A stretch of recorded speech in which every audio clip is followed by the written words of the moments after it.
Hi everyone, welcome to my presentation on myths and misconceptions. In my presentation I'll be discussing the paper or the chapter Myths and Misconceptions in the Study of Nationalism by Rogers Brubaker. I hope you enjoy it and that you get something out of it. Thanks.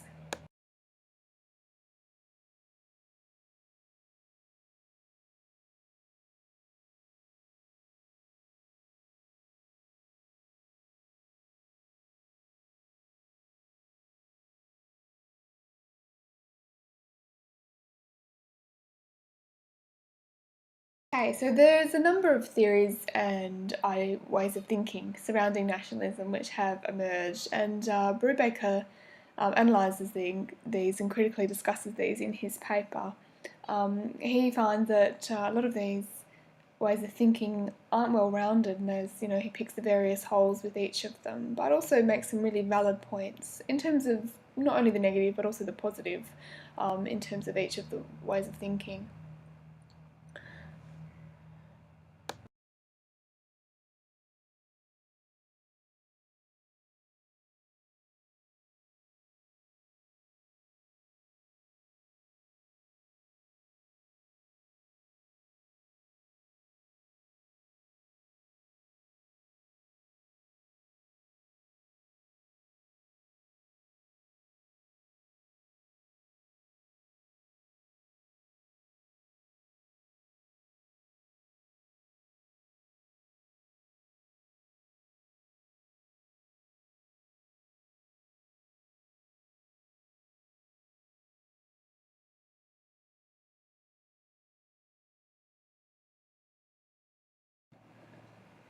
Okay, so there is a view that having the correct territorial boundaries will resolve national conflicts.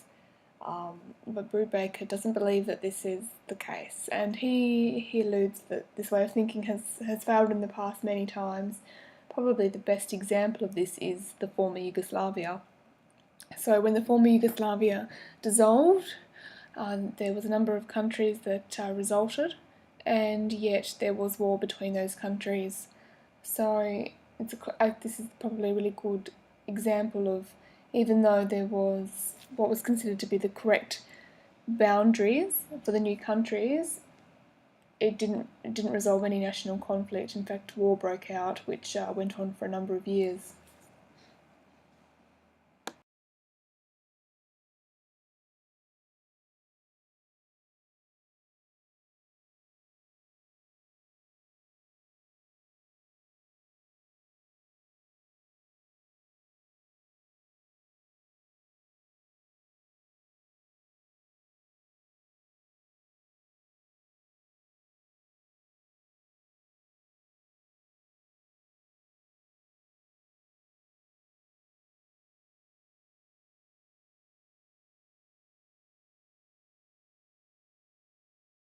So, Brubaker, in his paper, really leads us to ask ourselves and to sort of have a think about who are we to accept or reject what constitutes a nation if we can't all really agree on what a nation is.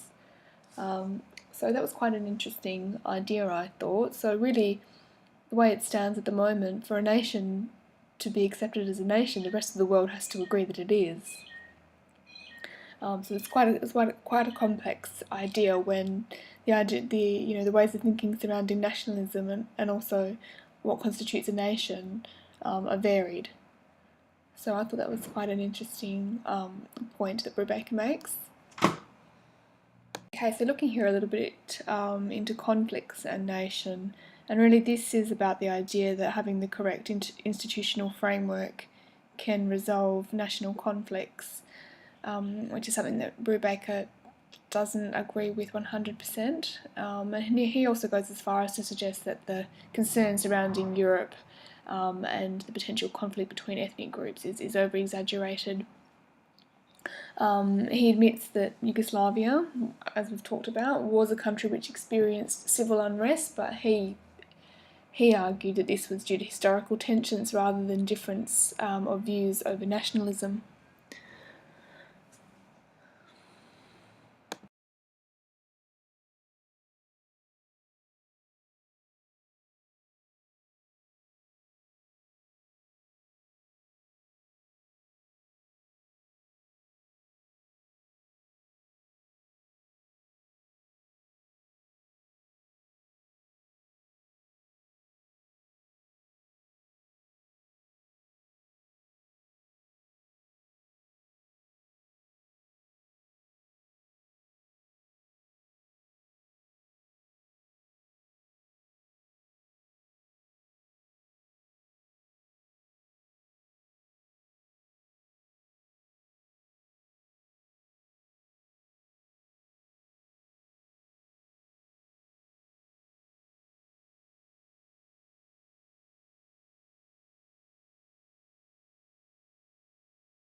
Okay, so Brubaker also looks at the way of thinking that's emerged surrounding communism, and this way of thinking about nationalism has really emerged since the collapse of communism and rests on the idea that given communism repressed nationalism, that now that communism is no longer, that all of the national and ethnic conflicts from the past have been brought up to the surface again.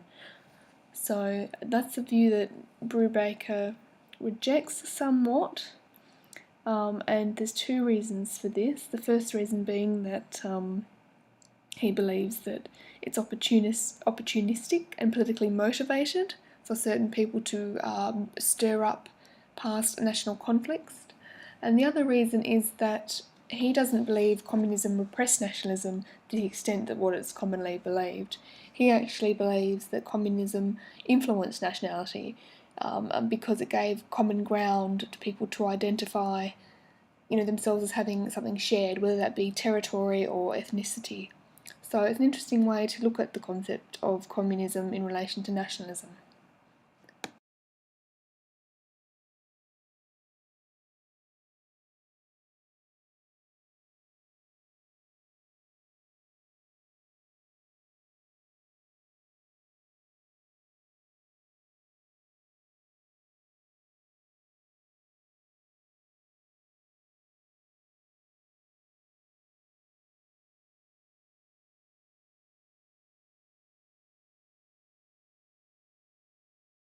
Okay, so this slide, I'll let you have a read through that quote yourself, but really what it's alluding to, what that quote alludes to, is the ease at which the past can be created as being something that was, true and glorious. So it's about really the way of thinking that's emerged since the collapse of communism in Europe, that that the real nation, the real being of a nation, was in the past. So it just really highlights that myth which surrounds the past and how easy it is really to romanticize and glorify the past. So this quote doesn't come from Brubaker, but I thought it was an interesting one to include, as it touches on myths surrounding nationalism as well, but in a bit of a different light.